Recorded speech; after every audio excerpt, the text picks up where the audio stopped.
Welcome to the Beyond Barriers podcast. If you're an ambitious woman who wants to advance in leadership, then this podcast is for you. This podcast is co-hosted by Nikki Barua, digital innovator, serial entrepreneur, author, and speaker, and Monica Marquez, senior corporate leader, ex-Googler, and diversity expert.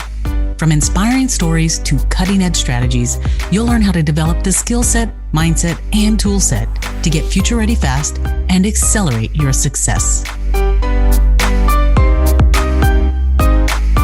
Hi, everyone. I'm Monica, your host for today, and welcome to Beyond Barriers. So today, I want to dive right into the topic of how do we get our voices back?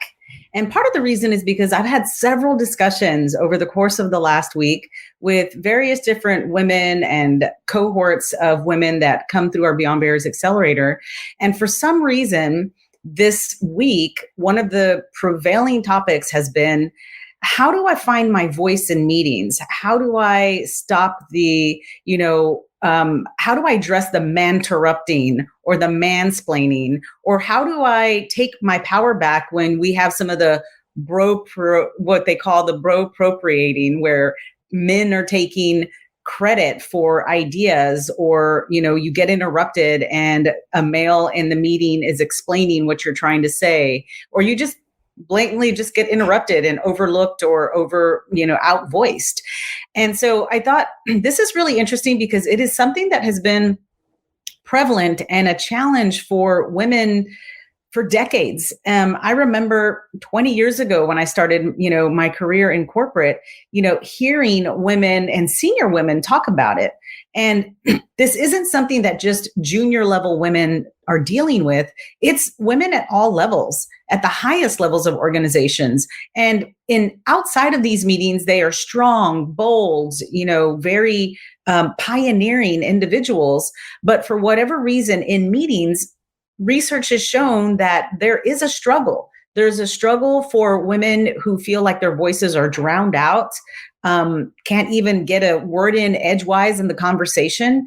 And there's been research done. Harvard did an extensive research study where they surveyed over 7,000 individuals, both men and women, to kind of understand what is this phenomenon that happens in meetings. And women were saying, yes, I've experienced it. And how do I address it?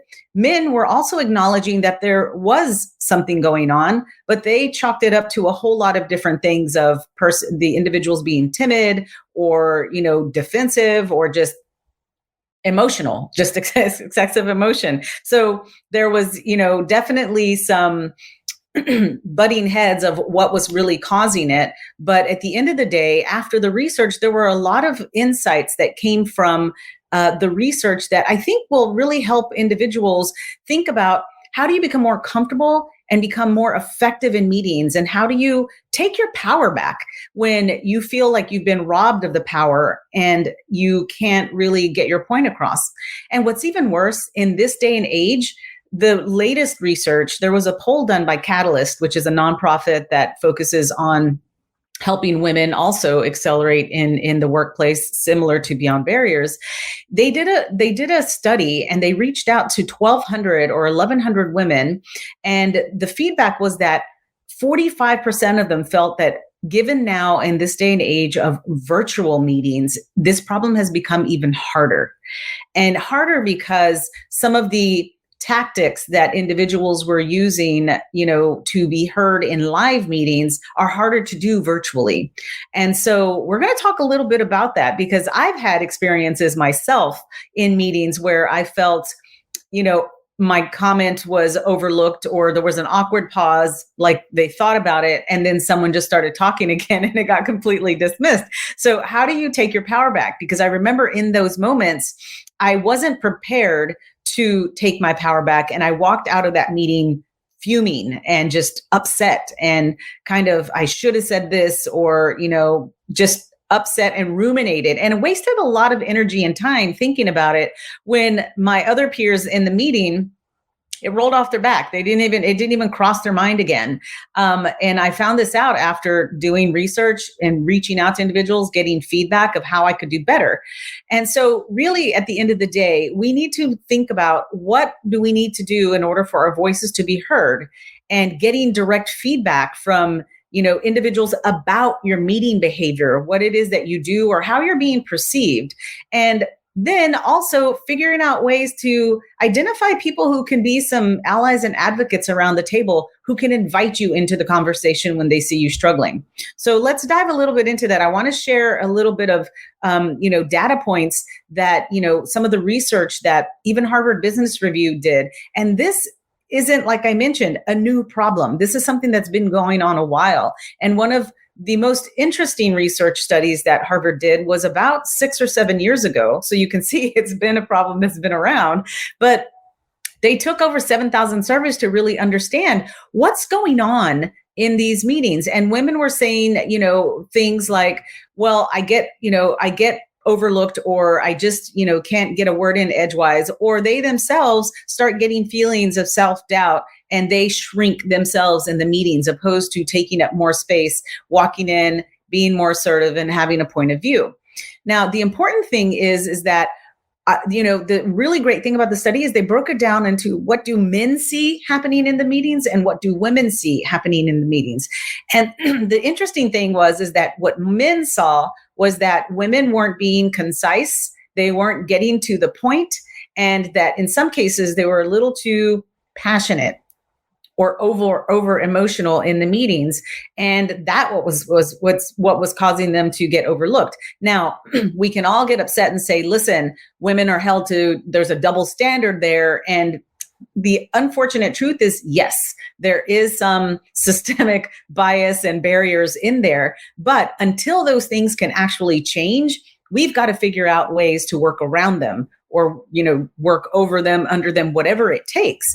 And so, the feedback is that sometimes, women, when they did speak up, they would go off on tangents and they wouldn't present any new facts, or they would make a point, but they wouldn't back it up with evidence. And they would get wrapped up in, the passion around the topic. And so that means that, they were thinking that, okay, they're not adding anything new, they're not being concise, and I don't want to challenge them because they're going to get upset. So I'm just going to change the subject and move on to something else. And that is what was happening and what a lot of men were seeing in these meetings. However, women, of course, said that, they felt like, okay, they were really, it was harder to read the room because, men would not necessarily be as prepared as women, where women might have PowerPoints and all of these things and would have a lot of information that they wanted to share, but they weren't using what, sometimes people call high D communication of get to the point. What is it that you're trying to say? And they weren't using language that they consider what to be called muscular language. It was a little timid and a little kind of standoffish. And so those were interesting things of, what can women do? And so one of the key things that they shared is that women need to prepare before the meeting, but not in the sense that we think, because women do a really great job of being prepared, having your PowerPoint deck, having all your ducks in a row, those types of things. The preparation that women were not doing, that most men were doing, was called the pre-meeting kind of solicitation. They were soft socializing their ideas with other people who were going to be around the table prior to the meeting. And that is one thing that women sometimes don't do, because sometimes you find yourself as being the only, and you already feel like the numbers are stacked against you. You have to make another concerted effort, or really be proactive and, just intentional effort to identify who are some of the people in the room that could be friendlies, who are people that you have, some sort of connection with that you can leverage in that meeting. And before you present, or before you have an idea in an important meeting, a meeting that, you want to make sure that you have some stake in the game, that you go before the meeting and you basically have conversations about what is your point of view, and get buy-in before that meeting and garner support and test your ideas out and maybe tweak the way that you're saying it so that those individuals aren't hearing it for the first time, but then they can also chime in and support you and give you that support that you need. The other was leveraging that person to, be able to say, hey, I really want to make a point in this meeting, but I struggle with getting my point of view heard or, getting the floor. Can you help me in doing that? And so part of it is being strategic and really getting the help of, someone saying, hey, Monica, I know you were, you had something to say about this, or you and I were talking about this a while back, and they bring you into that conversation. So that was that kind of preparation that women were not doing. They were prepared in all the other facets, but not necessarily doing the pre-meeting. So, just soft socialization of what it is that they wanted to talk about. So that's something you should consider. Now, that might be easier in real life when you're in the office and before you go into the meeting, you can make rounds and kind of connect with people beforehand. Show up early to the meeting and maybe connect with them beforehand or something like that. But in virtual meetings, that's really hard to do. So you actually are going to have to plan a little better and maybe reach out the day before or via instant messaging or something along those lines of, hey, we're about to go into this meeting.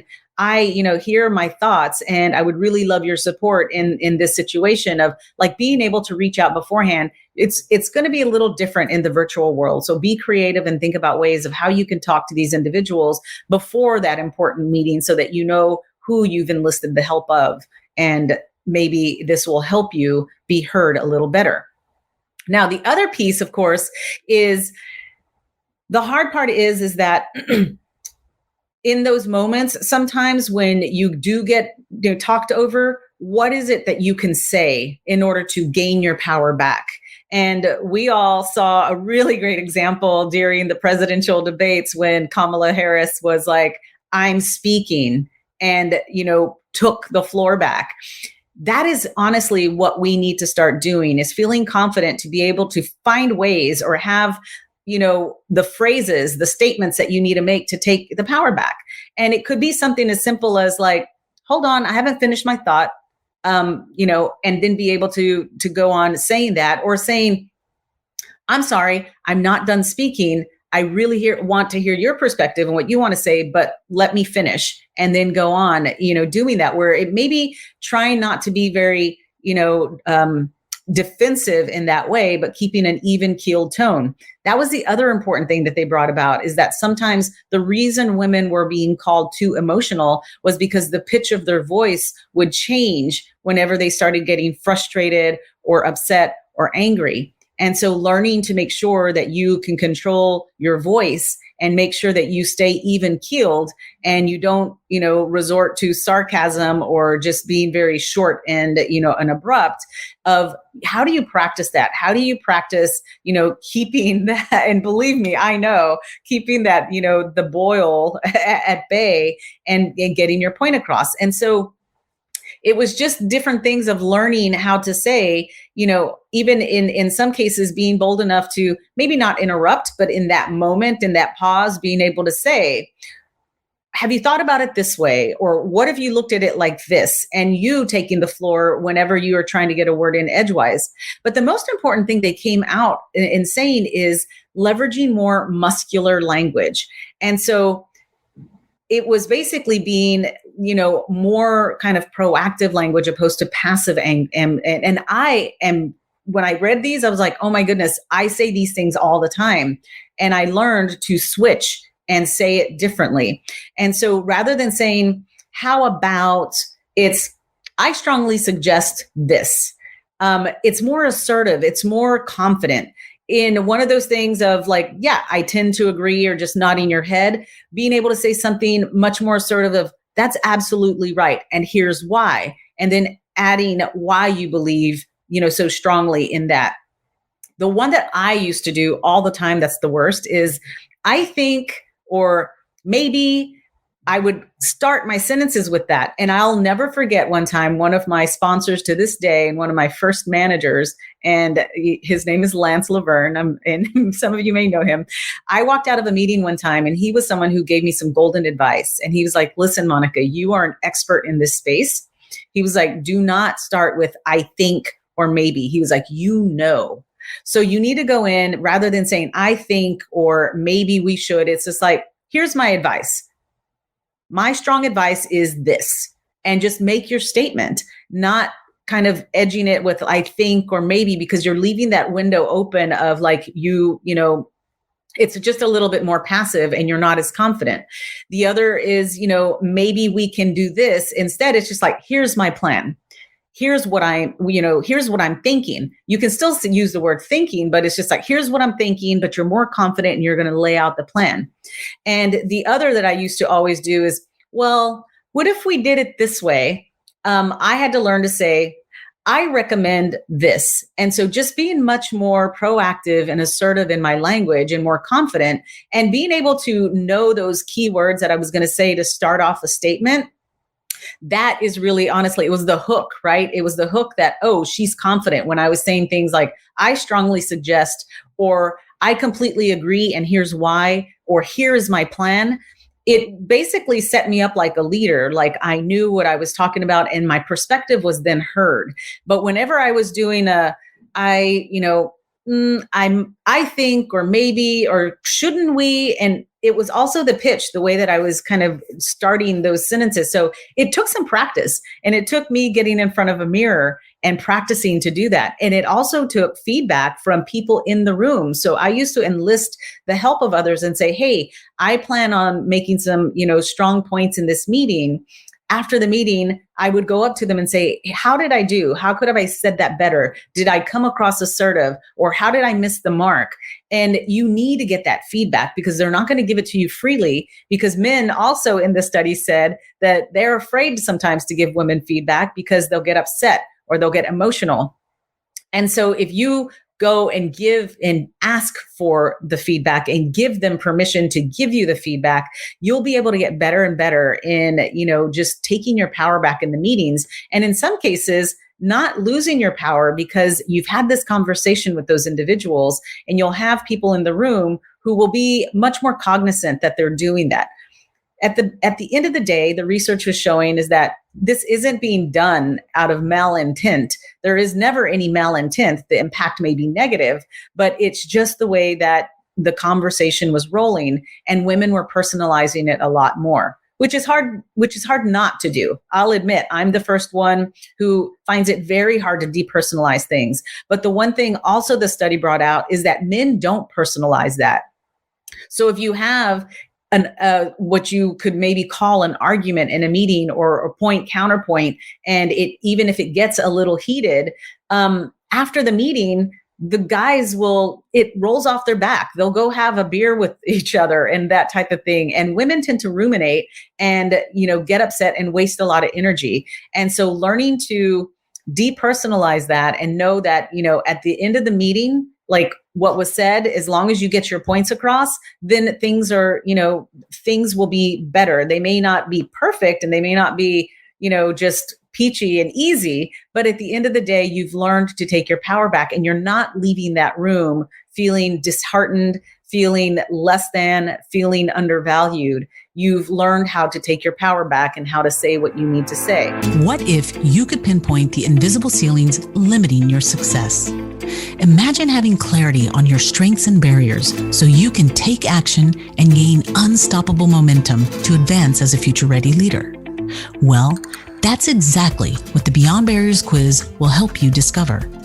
You'll get your personalized score based on the 25 essential elements proven to accelerate success in the digital age, so you can understand what's holding you back and where to focus your efforts. The Beyond Barriers quiz is completely free and takes just a few minutes. Go to iambeyondbarriers.com/quiz and take the quiz today. So it's really not what we say, it's how we say it.